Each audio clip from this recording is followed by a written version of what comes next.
Arsenal have beaten Bayern Munich 3-1 in the Champions League and now top of the table. We're going to look back at the game and all of the incidents. We're then going to take a look at this weekend's big clash in the Premier League as Arsenal go to Stamford Bridge to face Chelsea in a top two clash.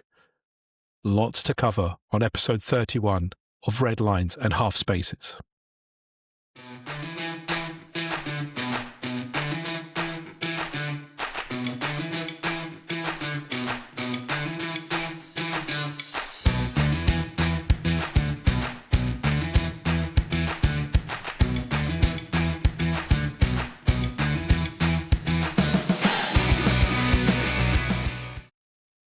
Welcome to episode 31 of Red Lines Half Spaces. Wow, the big results keep coming for Arsenal at the moment. The so-called best team in the world, but we're going to debate that shortly. But helping us debate all of this is our good co-host, Joe. Joe, best team in the world, eh? Well, yeah, we laugh, but I mean, on current form, could it be argued we are? I think I find that, do you know, you want to be humble and all that, but it feels weird. It feels really surreal to be called that, isn't it? For Arsenal, as Arsenal fans, we acknowledge it as ourselves. Inside ourselves, we say that, but you don't. For other people to say that is a bit weird at the moment, isn't it?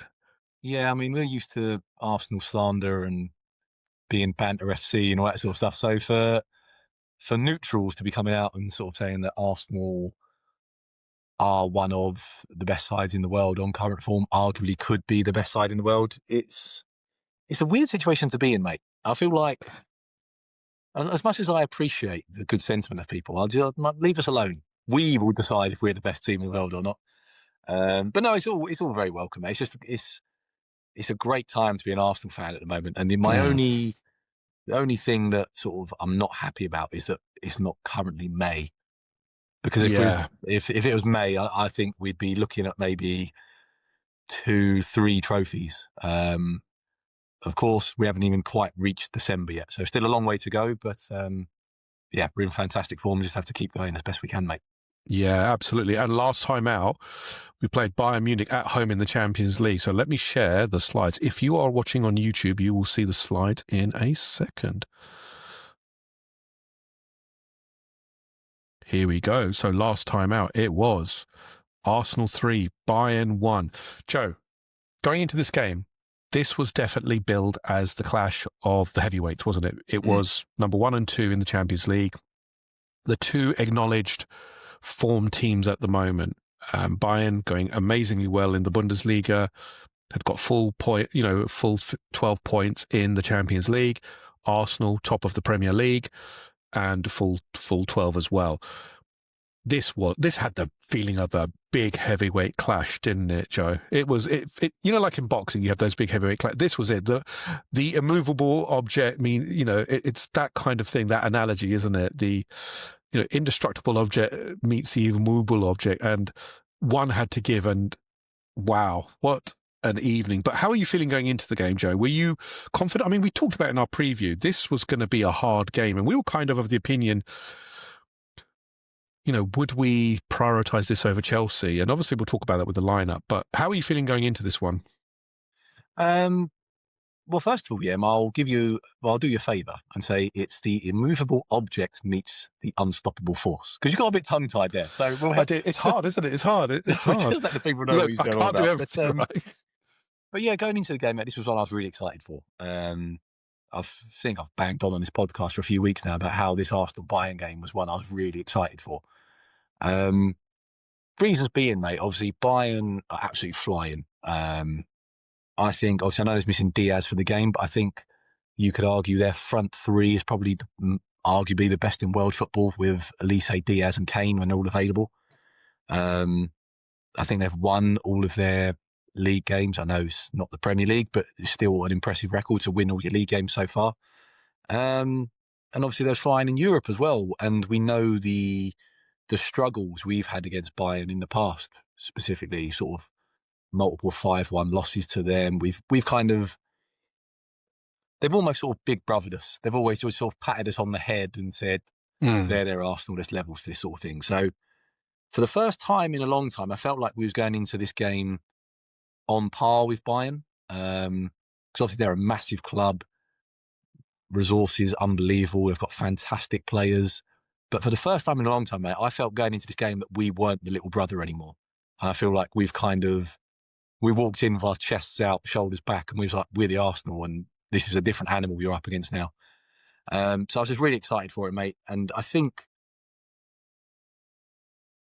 just that Tottenham game at the weekend, it was almost like the perfect platform for us to go into this game, because the bounce that we got from that win was massive. And I think if we'd played against sort of like a lesser club and won the game, yeah, we might have gone into it confident. But I feel like the Spurs game really kind of helped us fly out of the blocks into this game and just really embrace everything that came with it. Yeah, I think the nature of the scoreline as well, not just the game itself, but we won convincingly on the weekend. And I think that really made a difference to the mindset. But also as well, how can you not get up for Bayern Munich, Arsenal versus Bayern Munich? As well as that, to your analogy about little brother, being little brothered a little bit, I think this Arsenal team this year are so much stronger, isn't it? There's this kind of attitude that we are better than you. We're bigger, we're stronger, we're more physical. And I think as we went into the game, as we got deeper into the game, that came out. But let's look at the lineup, Joe. So, for Arsenal, we had David Raya in goal, no arguments there. Timber, Saliba, Mosquera starting, whereas Hincapié had started on the weekend, Calafiori. Zubimendi, Rice, Saka, Eze, Trossard, Marino. Now, a couple of caveats here with the Arsenal team. Trossard did go off just before half-time, unfortunately with an injury. We're waiting still on confirmation. Mikel said in today's press conference that he may make it for the weekend, but obviously Noni Madueke came on. The Bayern Munich team, Manuel Neuer in goal, Konrad Laimer, Jonathan Tah, Deo Upamecano, Stanisic, Gnabry, Carl as your wingers, Pavlovic, Kimmich in the middle, Elise supporting Kane, who really was not a striker. We'll get into that in a minute. But Joe, strong lineup. We actually thought he may have rotated a little bit, but the only rotation really was Mosquera, wasn't it? And that surprised me a little bit, but it says how seriously he took this game, because we didn't need it for the points. We're doing pretty well in the Champions League, and I think we'll get through to the next day quite easily, even before this result. But I think he wanted to lay a marker down, didn't it? It felt like he wanted to lay down a marker of, we are the top team in Europe right now. This is, and we're going to show it against the supposed other top team in Europe, wasn't it? Yeah, I think so, mate. I think you've kind of nailed it there, is that a lot of fans from various sort of podcasts and stuff you listen to, myself included, were kind of willing to sacrifice this result if it meant beating Chelsea. By no means were people saying, I'll take a loss in this game. But I think people would have been happy to take a draw if it meant going on to beat Chelsea at the weekend. But it just shows the type of manager Arteta is, that there is no backing off for any games. I mean, we're going full throttle at all these games. I know he brought in Mosquera, but obviously Mosquera's shown how good he's been this year. Why did he bring it in? So let me ask you that, Joe. Why did he bring him in, do you think, over Hincapié? Hincapié did really well on the weekend. Is it a case that maybe Hincapié is not fit, or is it that Mosquera brings something different against a Kane and an Elise, etc.?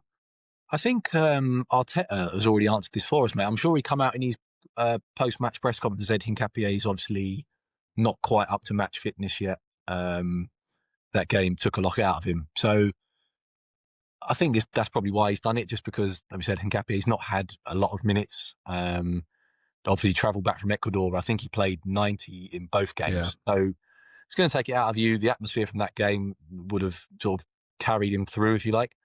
But the day after, maybe when that adrenaline wears off, the legs started to feel a little heavy. So no problem bringing in Mosquera. Like I said, we've seen how good he's been when he's played previously. Good to see MLS get a start. I forgot. Sorry, I got it wrong. I did get it wrong. I put Calafiori. It is MLS. Sorry. Thank you for correcting me, Joe. That's all right. I don't think MLS had his best game, but I'll caveat that by saying he's up against Michael Elise, who's been unbelievable so far this season for Bayern. He's on fire.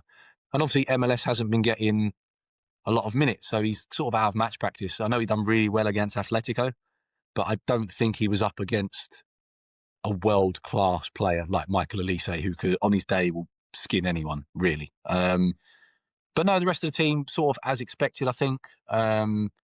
Obviously, we speak about rotation, but I mean, I don't think that anyone really would have been willing to see kind of Zubamendi drop for a Norgard for this game.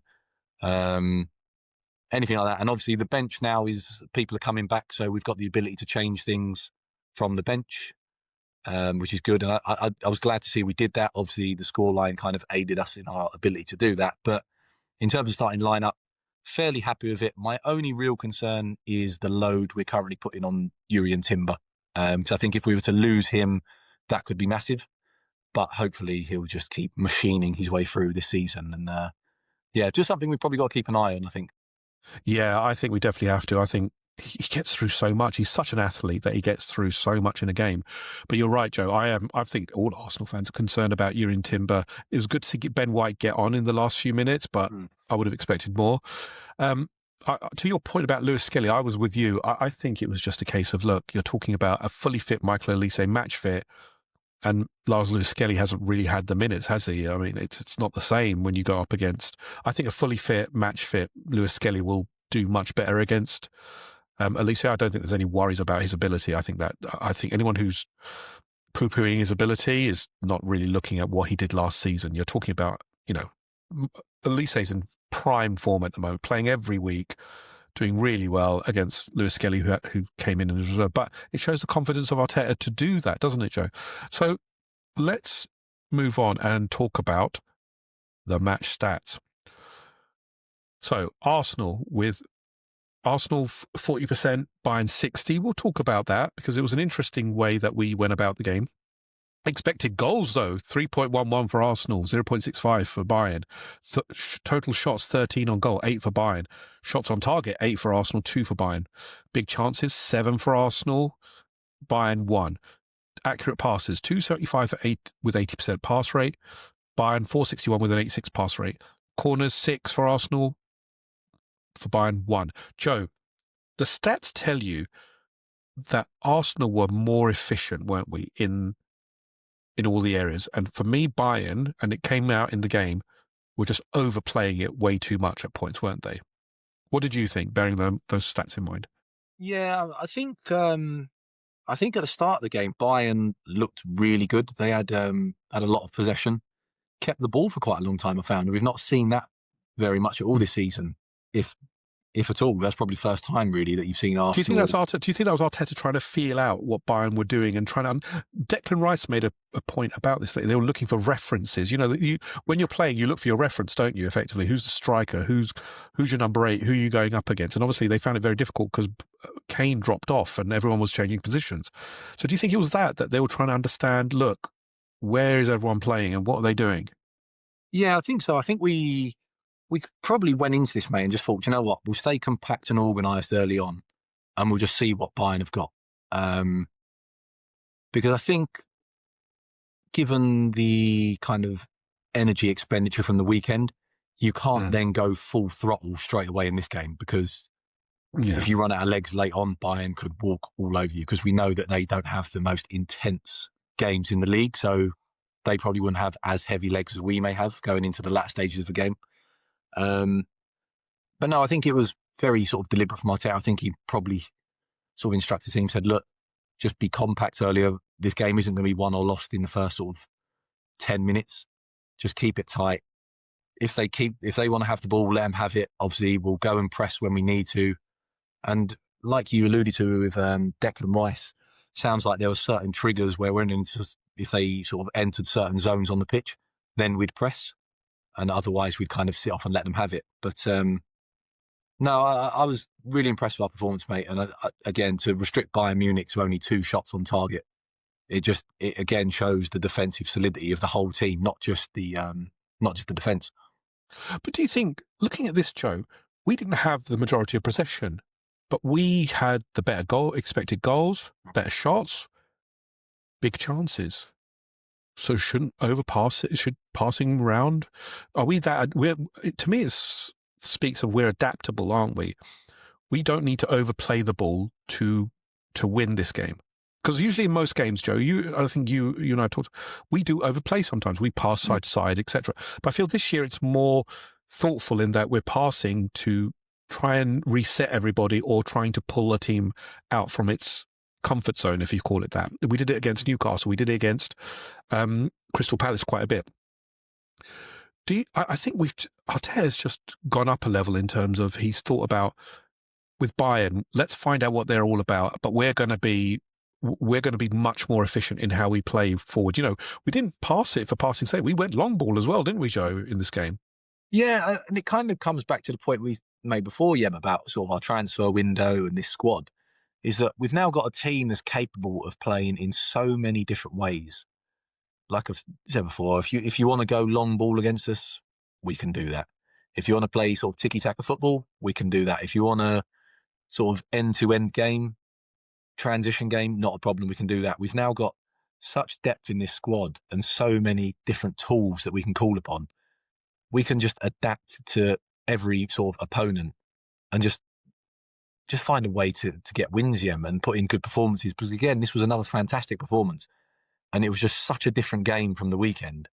But Arsenal, again, were just able to adapt to whatever the opposition kind of come up with. And we just look fantastic. And it, like I've said before, mate, when we went up to Newcastle, home games against Palace, they're all very, very different games, all require very different things sort of from a tactical point of view. But we're just able to do whatever the game demands of us, whatever the opposition want to throw at us, we can deal with it. And again, this Bayern Munich was just another brilliant example of how multifaceted this team is. I like it, multifaceted. What a word, Joe. You wordsmith, you beautiful wordsmith, you. You can tell I've had a work from home day today, can't you? And got full of energy. Because your brain is now, it's not the noise around it. But Joe, let's talk about the goals and the incidents. Before that, I just want to touch upon a point that you just made. We played long ball, but who was it? Joshua Kimmich said that Arsenal just came to play long ball. Who had the more long balls in the game? Bayern or Arsenal? Who played more long ball? You only asked me this question if Bayern had more long ball, so I'm going to go Bayern. I love how players of this short-sightedness of say these things. Well, wasn't there a goal from a long ball? Yes, it was. It's unbelievable what these players say. They just want it. The subversion. There's nothing wrong with, I'm not criticising Bayern for scoring via a long ball, because it was a very good goal. It was a great diagonal over the top, and the cross was brilliant, and Lennart Carl finished it really well. So I don't know. People seem to think that saying you play long balls is a criticism, but I think if you play sort of those kind of diagonal balls really well, it's a really good way to play. So, but there's different types. If you're hoofing it, I understand it. You get frustrated because it's such a, it's like a loose ball game, like at Sunderland. But the long balls we were playing were definitely not for the sake of, just hoofing up there. We were trying to, make concerted runs off the ball, etc. I thought we did really well. So, Joe, the first goal, set piece FC strikes again. Yuri Timber, what a fantastic delivery from Bukayo Saka. Really did well. But as you said, Bayern Munich started very well and had the ball for a long time. But throughout this game, corners, they struggled, didn't they? They were struggling with I think they're in the Bundesliga, and I've seen it before. Bundesliga is very much easy-ozy on physical challenges in the box, especially from corners. They will give anything, the lightest touch, and that's it. It's a free kick, go on. But obviously for the Champions League and for us, it's much more robust. There was a lot more blocking of the goalkeeper, the usual stuff we're used to. But I thought it was a really well-worked corner routine, and Yuri Timber got the goal, really nicely done. And again, Timber just coming up when we needed him, when there's no Gabriel, obviously. What did you think of the goal? Yeah, it's just another brilliant set piece, isn't it? The one we're sort of all quite familiar with is that gathering at the back post, running in, sort of getting in front of the defenders, and just that flick on at the near post. It's just so difficult to defend.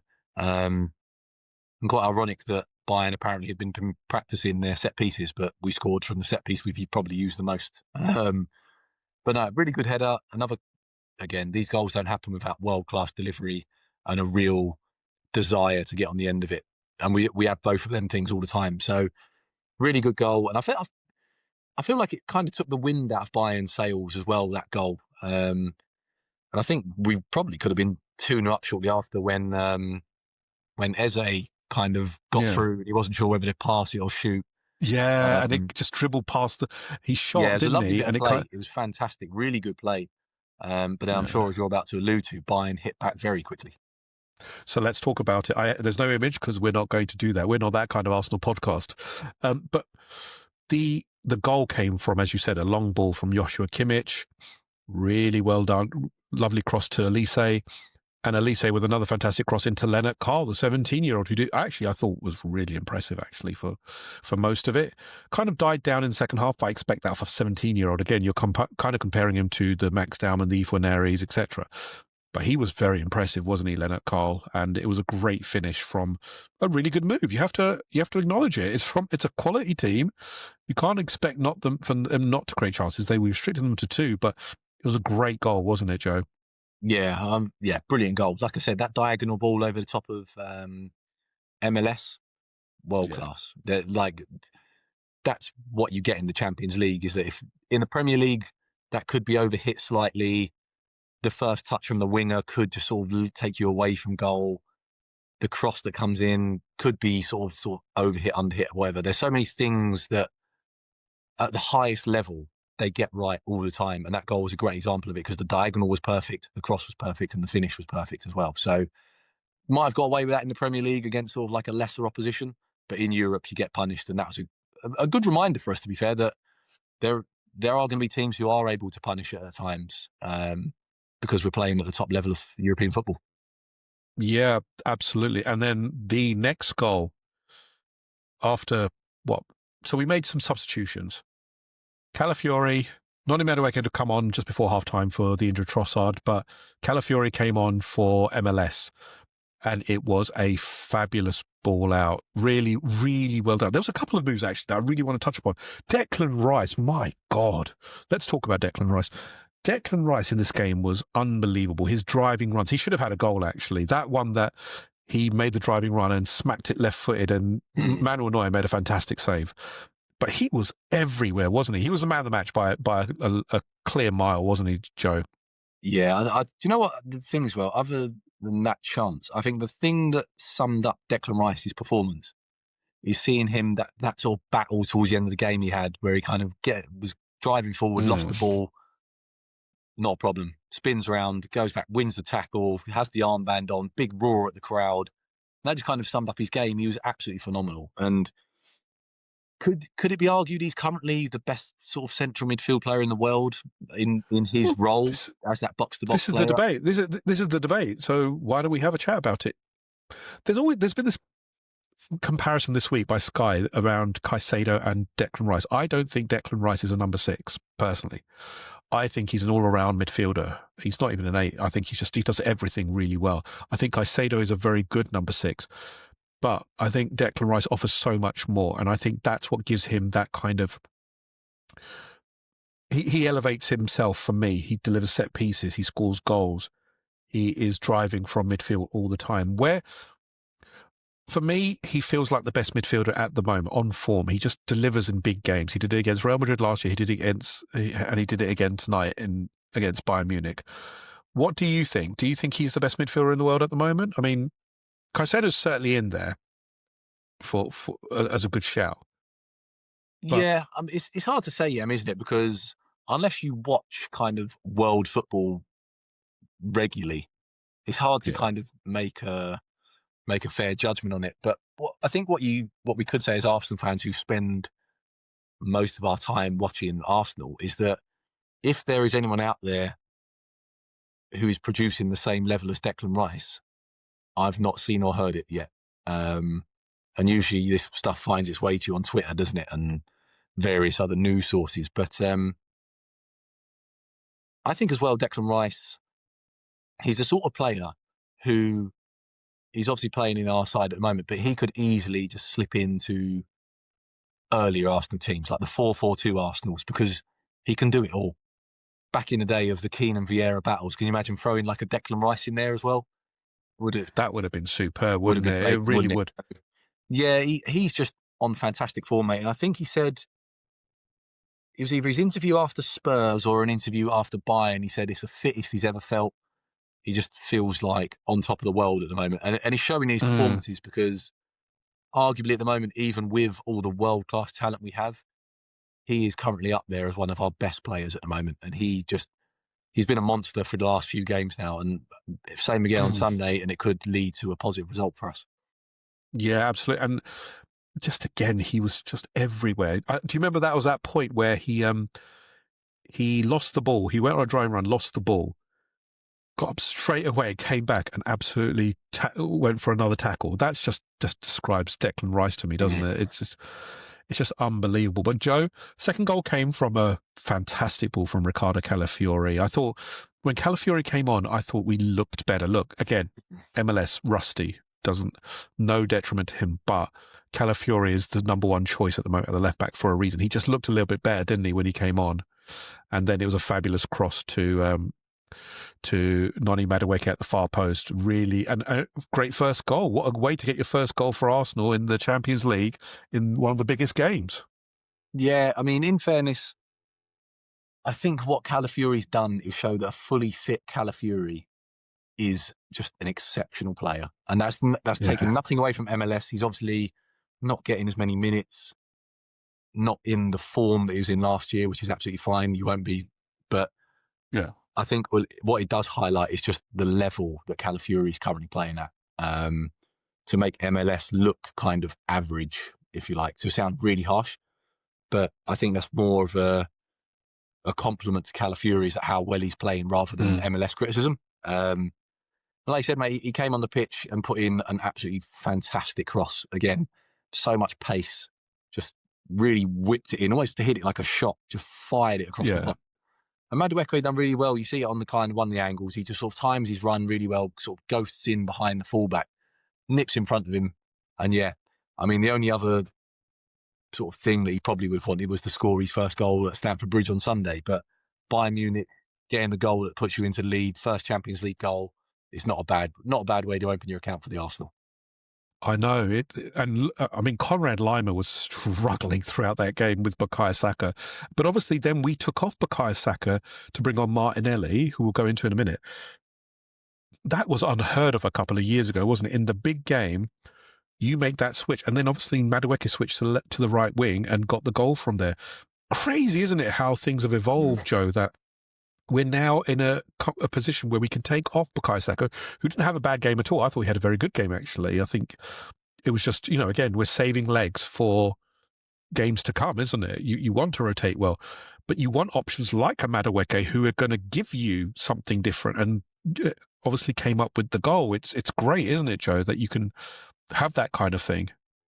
Absolutely, mate. And we talk about saving legs, but I think more than saving legs, we're able to bring on players now who mean that the drop-off isn't astronomical. Because before, Bukayo Saka would have gone off and we'd be bringing on, with all due respect, a Reece Nelson. We'd be bringing on, a Leandro Trossard and having to play him on the right-hand side. It's just, we've now got, I keep saying it again, but we've now got just so much depth and so much quality that you're bringing on Gabby Martinelli, who goes on the left-hand side and has been phenomenal for us this year, to be fair. And obviously Madueke, before he got injured, was looking really, really good for us on that right-hand side in Saka's absence. So the drop-off now, don't get me wrong, I still think that Bukayo Saka is star boy. He's still the number one. No one's kind of on his level. But the fact is we're now able to bring on Madueke, who's his sort of backup for England, if you like. So he's you could argue he's the second best player in this country in that position. So it just, like we said, mate, it's night and day from what we're used to seeing from Arsenal and now what we're able to do. Because like we said before, could you ever imagine a time playing Bayern Munich at home, taking Bukayo Saka off with sort of 25 minutes to go? Absolutely no chance. No chance. But it shows the level of progress and the squad investment this year. Joe, the final goal. What a goal this was. So Bayern Munich had put the pressure on, pressed us towards our area, but we broke up play really well. And the amount of passes that came through him, Declan Rice, Mikel Merino to Eze, and the ball from Eze, what a pick out. I don't think Eze had his best game. He was good. But the ball from Martinelli, he's able to spot those balls. And I think he does that better than Ødegaard. I love Ødegaard. But would Ødegaard have gone for that ball particularly? Just, curled ball over the top. I just thought it was a superb ball. And then obviously Martinelli gets on the end of it. Neuer comes rushing out as he does. He tries to. Got it all wrong. Got it absolutely wrong. There was a little bit of a touch off Neuer, which helped Martinelli. But once it got past him, it was open goal. And it was obviously just for Martinelli to tuck it away. And he did. What a goal, wasn't it, Joe? Yeah, brilliant goal, mate. And if you was to say, like, close your eyes and imagine Gabriel Martinelli scoring a goal, this is exactly what you imagine him doing, isn't it? Yeah. Just that sort of making the run in behind, keeper's out, gets it past him and just rolls it into him. It was such a Gabby Martinelli goal. It was brilliant. And like you said, the ball from Eze, outstanding as well, just to be able to pick him out. Seems they've got a good little connection, that, because it was similar to the Man City sort of Eze clipping it in behind, Martinelli running onto it. But again, what's that, 4-4 now for Martinelli in the Champions League? For Martinelli in the Champions League, I think it suits him, doesn't it? Because it's more open, isn't it? The teams open up, don't they? Very much so. And again, mate, it's just an example of sort of the different tools we have now. Trossard has been outstanding, but plays in a very different way. So he goes off, Madueke comes on. Madueke sort of will be looking to get down the byline, whip crosses in early on the left foot. We then change it again, bring on Martinelli, who will go from sort of out to in onto his right foot. And teams are constantly trying to have to judge what Arsenal were doing. And it's just so difficult because who was playing right back, for Bayern? Off the top of my head, I've forgotten. Pavlovic. So during that game, Pavlovic has been up against Trossard, Madueke and Martinelli. And they are all three incredibly different players. So I don't envy him at all. He must have woke up on Thursday with a very bad headache. Yeah, Stanic. Pavlovic was in midfield. Stanic. But Joe, a great goal and what a way to top off the game. It was second half. I thought we were absolutely dominant, weren't we? And the stats bear it out. I don't think Bayern really had it. I think they couldn't cope physically, even though that they had the weekend off effectively. They had rotated their squad heavily. We hadn't.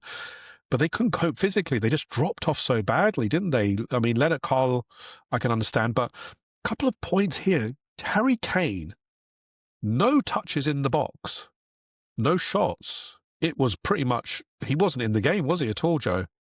No, not really. But he was dropping deep. He was dropping very deep, but also he's been doing that all year for Bayern, hasn't he? He's been kind of dropping into that hole, linking things up, and then sort of arriving late in the box to finish off chances. Yeah. Equally, we're brilliant defensively. He wouldn't have come up against a defensive unit or individual players as good as what Arsenal are at the moment. So you probably could make an argument that he's been playing kind of against easier opposition, so he's able to kind of get his confidence up and get away with sort of doing less, a little bit less, if you like. But when you come into these Champions League games and against a team as defensively solid as Arsenal, it's a real struggle. And it might be difficult, mate, playing at sort of, if you like, a B level in the league and then having to go and play at sort of like A-star level in the Champions League. It's probably quite difficult to then go to that next level because you've been playing fairly sort of comfortable teams for so long. But he's still an exceptional player, and I think we just need to kind of applaud what we've done to stop Harry Kane from getting on the score sheet. Yeah, absolutely. And I think it was just a fabulous result in the end. But what it means, Joe, is, if my thing is updated, is the league table has changed. And there can only be one, referencing Highlander. I know some people don't know what Highlander is. If you haven't, go and watch the movie. But there can be only one, and there is only one at the top.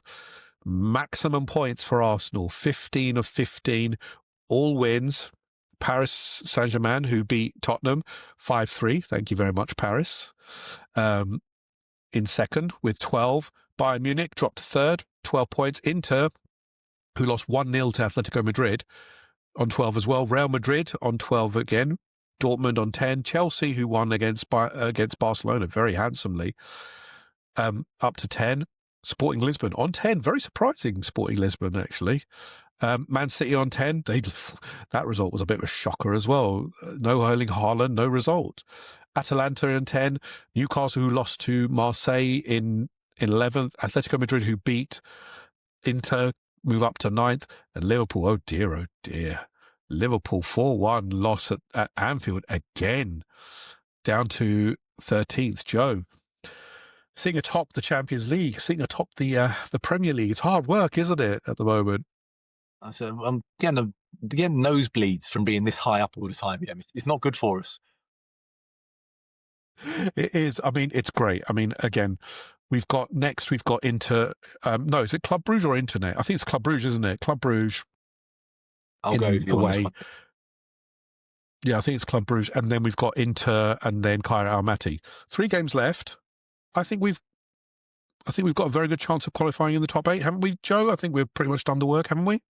Yeah. Well, the Bayern, Atletico, and Inter were the big games for me. And the fact that we've got two wins from them, and we've got Inter to come, means that Kairat Almaty game, I think that's the last one.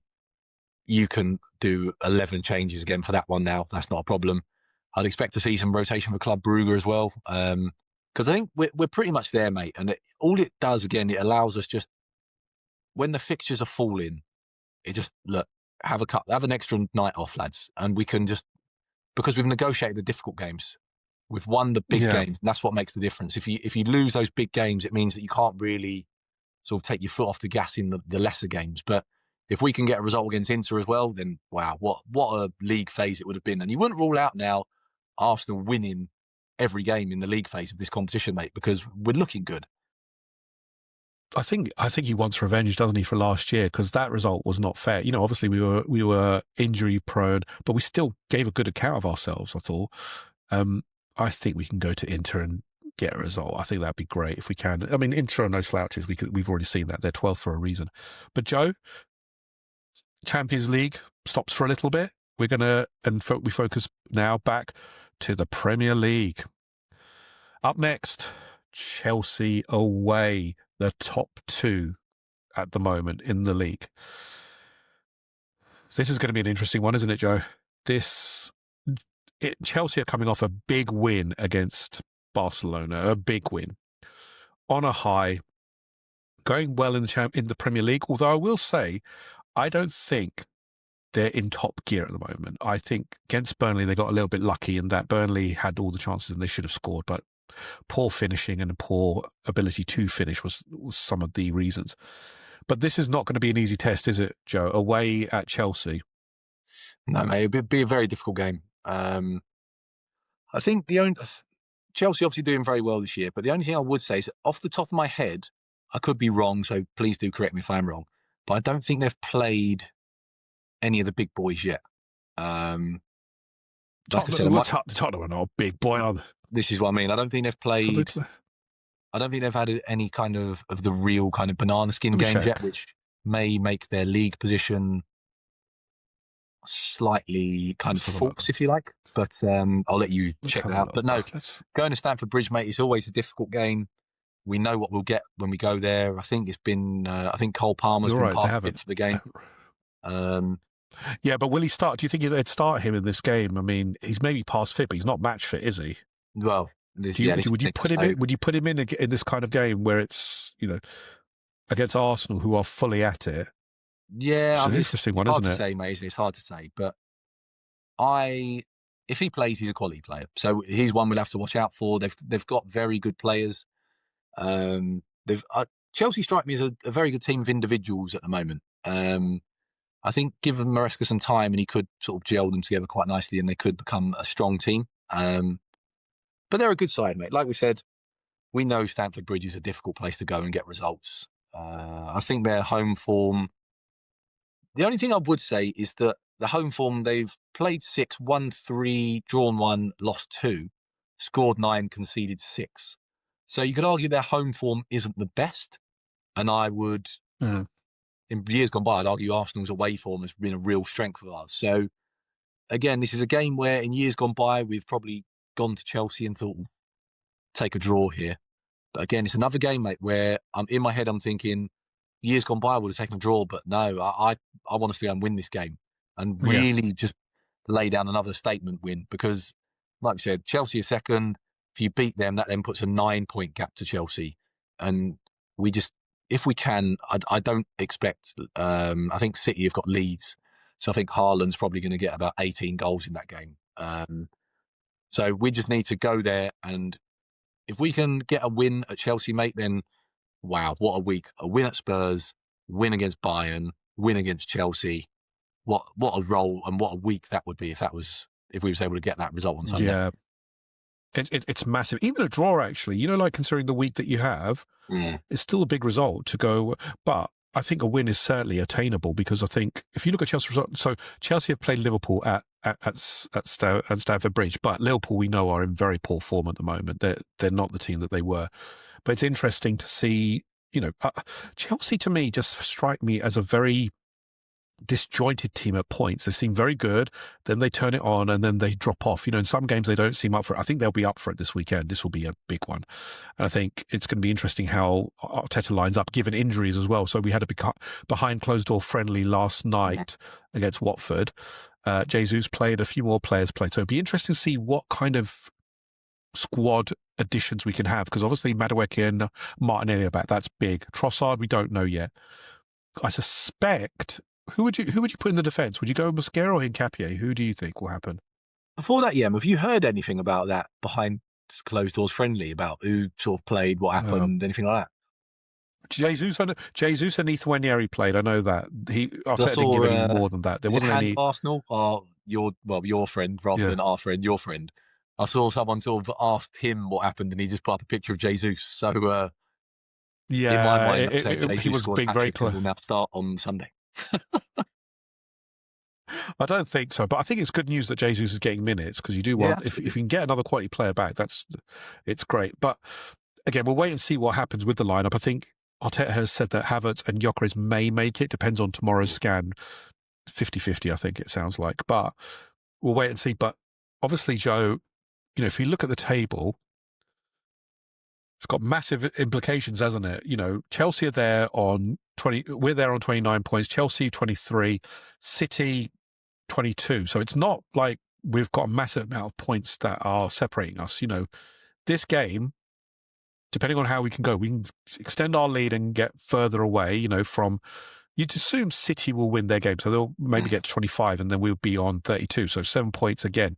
You've got to keep pace. It's tightening up, and I think City will be there, but you equally want to put a marker down against Chelsea, don't you? You want to show that we are the title favourite for a reason, Yeah. Well, this is for getting this far, but this is what Liverpool and City have done to us in years gone by, isn't it, Yem? That they just keep on winning, and it's just so exhausting going into a game thinking we have to win because they keep winning. So we need to kind of do what everyone's done to us over the years, and that is just keep racking up wins and just keep throwing the pressure back on people, because eventually it is demoralising. We as Arsenal fans know that better than anyone else.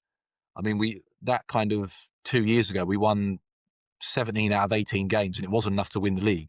And it was just so demoralising going into every game thinking, this could be the one, then City win again. And then City win, and they just keep on winning.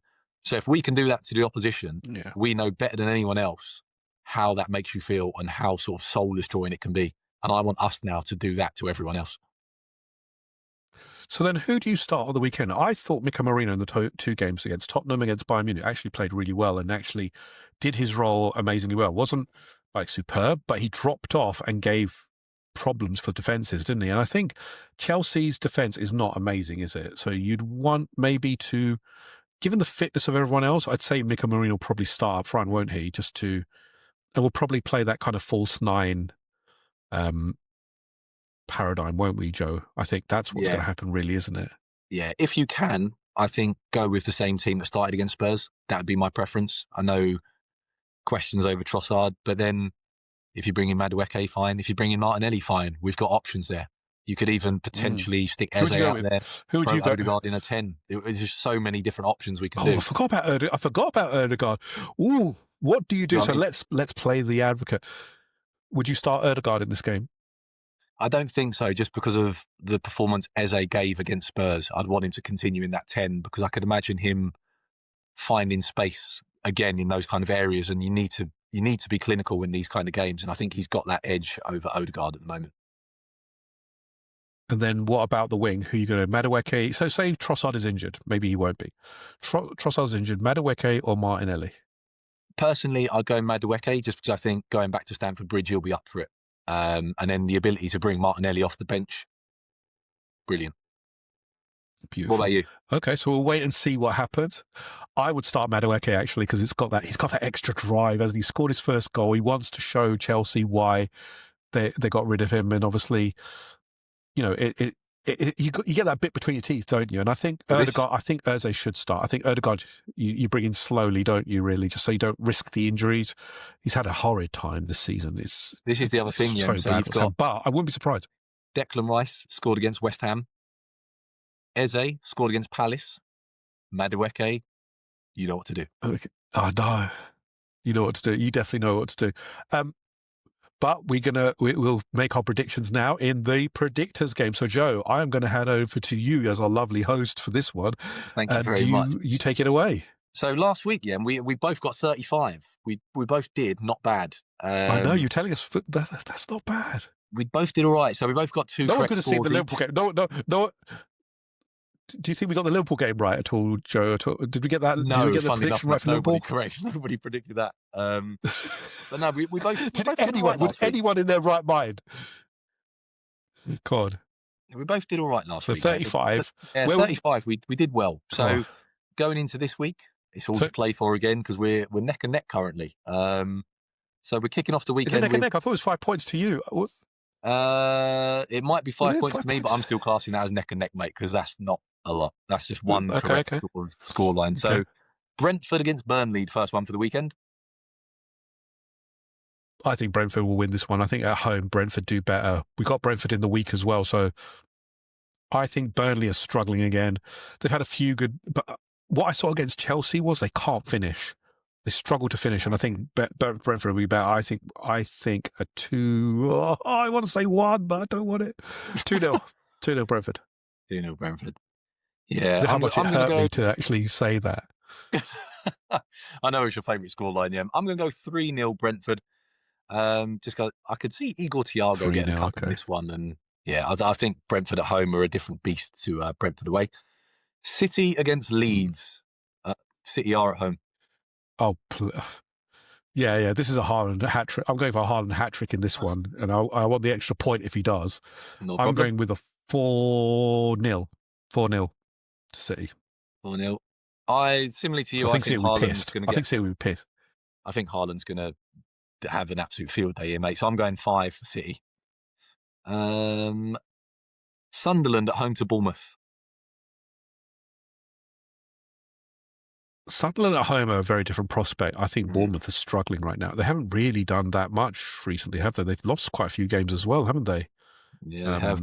Yeah, they've been struggling a bit recently, Bournemouth. I think Sunderland will win this 2-1. Yeah, that's nice. I think, like you, Sunderland are very good at home. Bournemouth haven't won in 3. I'm going to go for a 1-1 draw because Bournemouth, they're still a good side. So I think Sunderland at home, good. Bournemouth at home, good. I think, 1-1 for me. Everton at home to Newcastle. Okay. If this was at St James's Park, I would have said Newcastle to win this all the way.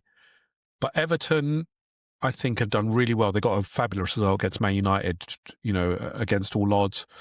I think Gay being missing is a big miss, even though he wants to slap his own players, but that's up to him.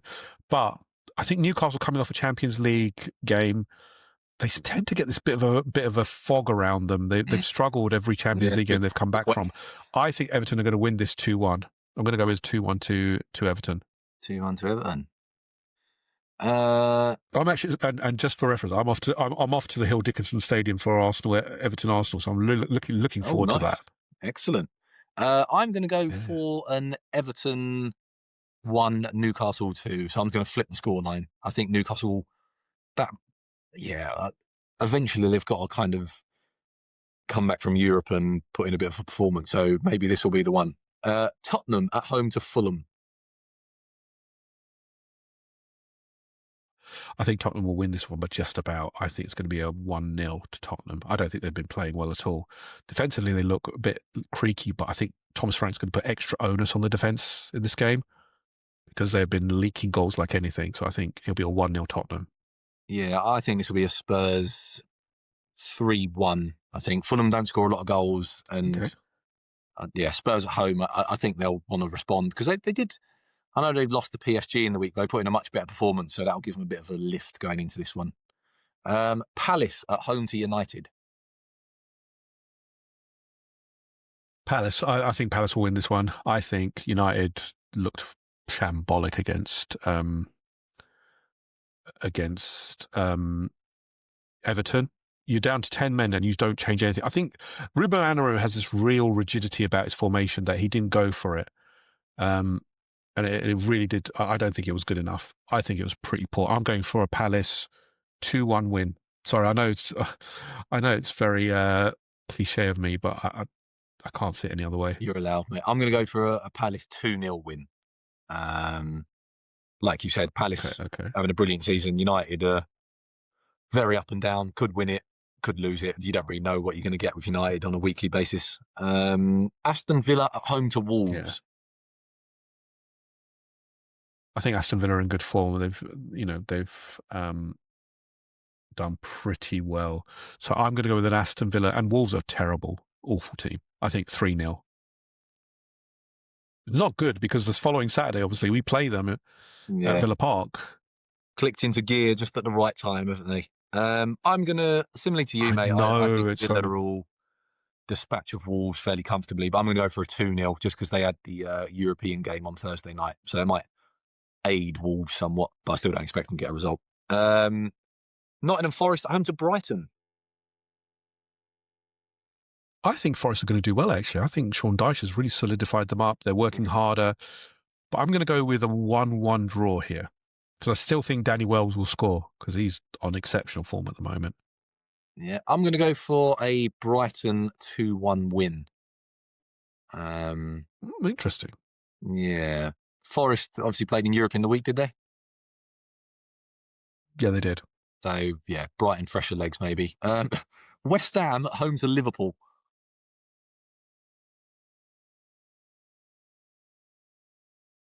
This is going to be a hard one to call because Slot, who knows what's going with Slot. I'm going to go with a 1. Oh, I think Liverpool win this. I think they'll beat them 2-1. So Liverpool win 1-2. Oh, do I be bold and predict a West Ham win? Do you know what, Yem? I'm going for it. I'm going to go for a West Ham 2-1 victory over Liverpool. Okay.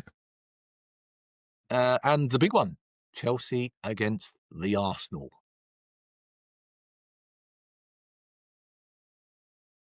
I'm going to go with a 2-1 Arsenal. Come on, boys. I think we can win. Set piece FC. Set piece FC. I'm going to go clean sheet.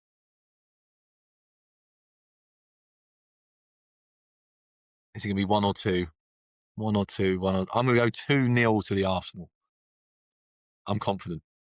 This team are confident. Oh, it's bold. It's bold. I'd argue it's not as bold as 2-1 West Ham Liverpool, but it is another bold one. But we're in, mate. This could be make or break for Joe, couldn't it? It could be make or break. I like it, mate. This is what I like to do. I like to mix it up and I like to go for it. So, it'd be another interesting set of results coming in because we've gone, there's a few where we've differed quite a bit. So, next Premier League preview show we will be going through our results and we shall see how we're looking. Yep, absolutely. But thank you very much, Joe. Appreciate it. And thank you to everyone who's been listening. We really do appreciate it. The numbers keep going up and we appreciate every single one of your support. If you do like the content, please do consider subscribing to us on all the audio platforms, Spotify, Apple. Check out our YouTube page as well. We really, really appreciate all of you having a listen. We hope you're enjoying the content. But Joe, we're going to leave it there for now.